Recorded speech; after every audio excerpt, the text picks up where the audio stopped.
Hello दोस्तों, मैं आप सभी को मेरे चैनल एनिमे स्टोरी एक्सप्लेन पर वेलकम करता हूं। पिछले एपिसोड में हमने देखा था किस तरह कमजोरी की वजह से इताची की मौत हो जाती है। तो अब टाइम है इसके अगले एपिसोड को एक्सप्लेन करने का। लेकिन उससे पहले अगर हो सके तो डिस्क्रिप्शन पर मेरे ऑफिशियल और पर्सनल दोनों इंस्टाग्राम अकाउंट के लिंक है, तो अगर मन करे तो प्लीज फॉलो कर देना। चलो आप बिना कोई समय गवाए इस एपिसोड को शुरू करते हैं। Now start the intro.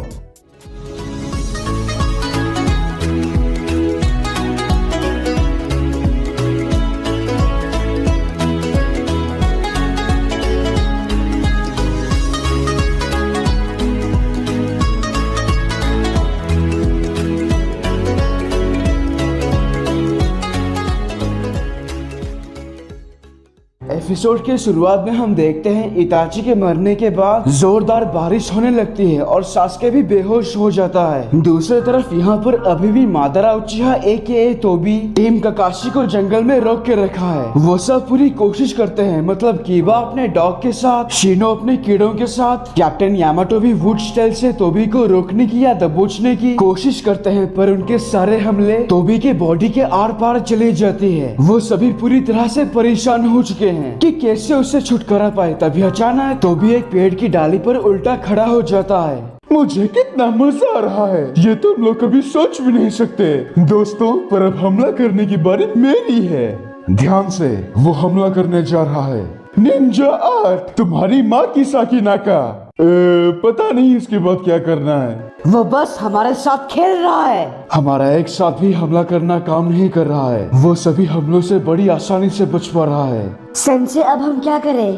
कहना मुश्किल है। हे नारुतो, हमारा हमला बिल्कुल सही था ना? हाँ, था तो सही। सभी हमले इससे सीधे लगे, फिर ये बच कैसे गया? ये बिल्कुल वैसा ही था जब मैंने रसेंगन मारा। मेरा निशाना एकदम सही था, लेकिन शायद मैं उसके आर पार चला गया।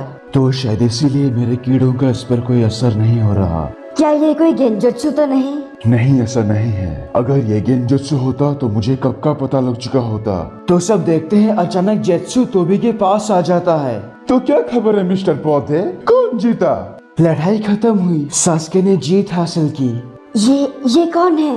आकात्सुकी का सदस्य और कौन हो सकता है? जो किताब काबूटो ने हमें दिया था उसमें ये बराबर था। इताची मारा गया, लेकिन सास्के बिल्कुल ठीक है पर बेहोश है। इताची की मौत की खबर सुनकर सभी चौंक जाते हैं, और ये भी। क्या इताची मर गया? यकीन नहीं हो रहा। मजाक कर रहा था। मुझे ऐसा ही लगा था। सास्के ने इताची को मार दिया।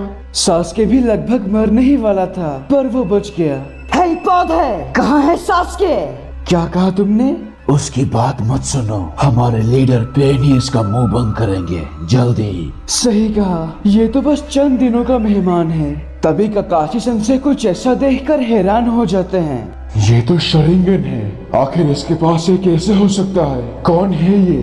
बहुत जल्दी तुम लोगों से मुलाकात होगी। ये बोलने के बाद वो दोनों यहाँ से गायब हो जाते हैं। उनके जाते ही तुरंत काकाशी सेंसे सबसे ऊंचे पेड़ के ऊपर चढ़कर चारों ओर देखते हैं, तो आगे उन्हें कुछ गड़बड़ लगती है और फिर वो नीचे उतरकर जल्दी मेरे साथ चलो। उनके वहाँ पहुँचने से पहले हमें सास्के के पास पहुँचना होगा। जल्दी करो। काकाशी सेंसे के बोलते ही वो सब उसी ओर जाते हैं जहाँ पर सास्के और इताची की लड़ाई हुई थी। लेकिन यहाँ पर पहले से ही तोबी मादारा आकर पहुँच चुका है, और जेत्सु भी। एक उचिहा मरने के बाद भी बहुत कीमती होता है। उसकी शरिंगन की वजह से ना, मैं जानता हूँ। जल्दी काम पे लग जाओ, क्योंकि हम देरी नहीं कर सकते। हिडन लिफ के निंजा यहाँ पहुँचते ही होंगे। इताची की लाश को हमें सुरक्षित रखना होगा, बाद में काम आ सकती है। मैं समझ गया। तो जब टीम काकाशी इस इलाके के नजदीक आते हैं, ये जलते हुए कालिया को देखकर तुरंत रुक जाते हैं। आखिर ये है क्या सेंसे?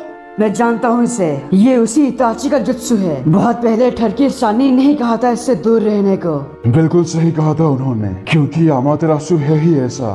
टेंजो, अब सब तुम पर है। तो कैप्टन यामाटो अर्थ स्टाइल जुत्सु से एक बढ़िया रास्ता बना लेते हैं, जिससे वो सब आराम से जाते हैं। यार कभी कभार मैं सोचता हूँ निंजा लोग क्या कुछ नहीं कर सकते, लेकिन हम सब जानते हैं इसका कोई फायदा नहीं, क्योंकि सास्के अब वह नहीं है। लगता है हमने बहुत देर कर दी और अब इस मनहूस बारिश की वजह से मैं सास्के की महक सूंघ नहीं सकता। छह, सारी मेहनत बेकार हो गई। ये जगह पूरी तरह तहस नहस हो चुकी है और मैं हैरान नहीं हूँ क्योंकि यहाँ 2 शरिंगन इस्तेमाल करने वाले लड़े थे। नहीं, फिर से नहीं। मैं इस बार भी नाकामयाब रहा। क्या मैं कभी सास्के तक नहीं पहुंच सकता? आखिर कब तक ऐसा चलता रहेगा? नारुतो, हमें हौसला नहीं हारना है, तुम जानते हो ना। सास्के, आखिर तुम हो कहाँ? दूसरी तरफ सुइगेत्सु अभी भी किसामे से लड़ने में वक्त बर्बाद कर रहा है। इसीलिए बोल रहा हूँ क्योंकि वो कुछ भी कर ले, वो किसामे को हरा नहीं सकता। उसी वक्त जेत्सु आता है। तुम दोनों इस तरह से वक्त बर्बाद मत करो। हम वक्त बर्बाद नहीं कर रहे थे, हम तो बस ऐसे ही। क्या हुआ जेत्सु? लड़ाई खत्म हुई। सास्के, वो ठीक तो है ना? हाँ, वो ठीक है, सास्के जीत गया। तो कहाँ है वो? चिंता मत करो, वो सुरक्षित है। हमारे हाइडआउट के अंदर। तुम सबको हमारे साथ आना चाहिए क्योंकि हिडन लीफ के निंजा जल्दी यहाँ पहुँचते होंगे। तो देर किस बात की, हमें जितनी जल्दी हो सके सास्के के पास पहुँचना है। अब तुम क्या करोगे किसामे? मेरा दोस्त अब नहीं रहा तो शायद मैं थोड़ा फ्री हूँ। हाँ ठीक है, समझ गया। पर तुम्हें फिर भी काम करना होगा। हाँ, जैसा आपका हुक्म। आकात्सुकी के हाइडआउट के अंदर फिलहाल सास्के को होश आ जाता है। तभी उसी वक्त मुबारक हो, तुम जीत गए सास्के, पर अभी तुम्हारी हालत उतनी ठीक नहीं हुई। मुझे पहचानते हो? हम पहले भी मिल चुके हैं। ये तो वही है। हाँ, ये वही है। पिछली बार हम दुश्मन थे, पर अब नहीं। मैं तुम्हें कुछ बताना चाहता हूँ, एक सच। क्या तुम सुनना चाहोगे? ये तुम्हारे भाई के बारे में है। क्या तुम उसका सच जानते हो? ठीक है, चलो मैं तुम्हें बताता हूँ मैं कौन हूँ। मैं भी हूँ तुम्हारी तरह एक उचिहा। सास्के जब उसका शरिंगन देखता है तो ऑटोमेटिकली उसके दाईं आंखों में इताची की तरह मांगेक्यो शरिंगन एक्टिवेट होकर आमातेरासु आग निकलती है। ये देखकर मादारा चौंक जाता है, लेकिन हम जानते हैं वो आमातेरासु उसका कुछ नहीं बिगाड़ सकता। ये क्या था? अभी क्या हुआ? मानना पड़ेगा। नहीं, सच में मानना पड़ेगा। इताची भी काफी अजीब है। मुझे आश्चर्य है कि उसने यहाँ तक सोच रखा था। क्या बक रहे हो? मुझे मारने के लिए उसने अपना जुत्सु तुम्हारे अंदर डाल दिया, या फिर मैं ये भी कह सकता हूँ मुझे तुमसे दूर रखने के लिए उसने अपना आमातेरासु तुम्हें दे दिया और तुम्हारा मांगेक्यो शरिंगन भी जाग चुका है। लेकिन इताची भी कहाँ मेरे बारे में सब कुछ जानता था। आज तो मैं मर ही जाता। तुम्हारे कहने का मतलब क्या है? मरने से पहले इताची ने तुम्हारे लिए कुछ तो किया था। तुम्हारे खातिर उसने अपनी ताकत तुम्हारे अंदर डाल दी। क्या बकवास कर रहे हो? तुम अब तक समझे नहीं? उसने ऐसा किया तुम्हें बचाने के लिए। क्या कहा तुमने? मुझे बचाने के लिए? अच्छा, मजाक कर लेते हो। एक और बार मैं फिर से कहता हूँ, तुम्हें लगता है तुम अपने भाई के बारे में सब कुछ जानते हो, पर दरअसल तुम कुछ नहीं जानते। बस करो, अगर ऐसी बकवास करते रहे तो मैं तुम्हें मार दूंगा। अच्छा, तो देर किस बात की? तुम कोशिश अभी करके देख सकते हो। तुम्हारे सामने ही मैं खड़ा हूँ। देखो, मैं जानता हूँ ये तुम्हारे लिए आसान नहीं हो सकता, लेकिन मैं अभी जो कहने जा रहा हूँ वो 100% सच है। तुम्हें इताची ने बताया होगा कि उस रात क्या हुआ था, पर ये नहीं बताया कि उसने ऐसा क्यों किया। मैं जानता हूँ ये सच। मेरा नाम है मादारा उचिहा। चुप हो जाओ, मैं कुछ नहीं सुनना चाहता। यहाँ से दफा हो जाओ। नहीं, तुम्हें सुनना पड़ेगा, ये तुम्हारा फर्ज है। इताची का वो सच सिर्फ मैं अकेले नहीं जानता हूँ। मेरे अलावा हिडन लीफ विलेज का डांजो, थर्ड होकागे और उनके दोनों सलाहकार होमुरा और कोहारू, ये चारों जानते थे। थर्ड होकागे अब इस दुनिया में नहीं है, लेकिन बाकी के तीनों जिंदा हैं। ये पागल आदमी क्या बकवास कर रहा है? मुझे बचाना? नहीं। अतीत को याद करो सास्के। तभी अचानक सास्के बेकाबू हो जाता है और वो कुछ भी सुनना नहीं चाहता। इसीलिए मादारा उसे शांत रखने के लिए रस्सी से बांध देता है। तो सास्के, माफ करना, मुझे ऐसा करना पड़ा। मैं सिर्फ इतना चाहता हूँ तुम मेरी बात शांति से सुनो। मैंने कहा मुझे कुछ नहीं सुनना। वो इताची, उसने मेरी पूरी दुनिया उजाड़ दी। सभी लोगों को मार दिया उसने। मैं मानता हूँ उसने तुम्हारे लोगों को मार दिया, लेकिन ये सब कुछ हिडन लीफ का ही ऑर्डर था जो उसने पूरा किया। क्या? चलो मैं तुम्हें शुरू से बताता हूँ, जहाँ से ये सब कुछ शुरू हुआ। आखिर हिडेनलिफ ने ऐसा आदेश क्यों दिया और आखिर क्यों इताची ने अपनी ही भावनाओं को मार कर ऐसा किया। सदियों पहले जब लड़ाई का युग था, दो कबीले ऐसे थे जिन्हें सब डरते थे। एक था हमारा उचिहा कबीला, दूसरा था जंगल के अंदर रहने वाले सेंजू कबीला। हम उचिहाओं के पास कमाल की ताकत थी और इसके साथ शरिंगन यानी सोने पे सुहागा। मैं था हमारे कबीले का मुखिया। मैं काफी ताकतवर था। मेरे सामने सारे कबीले के लोग अपना सर झुकाते थे। कोई मेरे खिलाफ जाने की हिम्मत भी नहीं करता था। राजाओं की तरह जीता था मैं तब तक जब तक मेरा सामना उससे नहीं हुआ। मेरे सामने एक ऐसा कबीला था, नहीं बल्कि उस कबीले का एक ऐसा बंदा था जिसने मुझे एक बार नहीं कई बार हराया। सेंजू कबीले का मुखिया हाशिरामा सेंजू, जो वुड स्टाइल जुत्सु में माहिर था। मैंने अपनी जिंदगी में उसे एक बार भी नहीं हरा पाया, इटर्नल मांगेक्यो शरिंगन होने के बाद भी। हाँ मैं सब जानता हूँ, तुमने अपने भाई को मारकर वो ताकत हासिल की।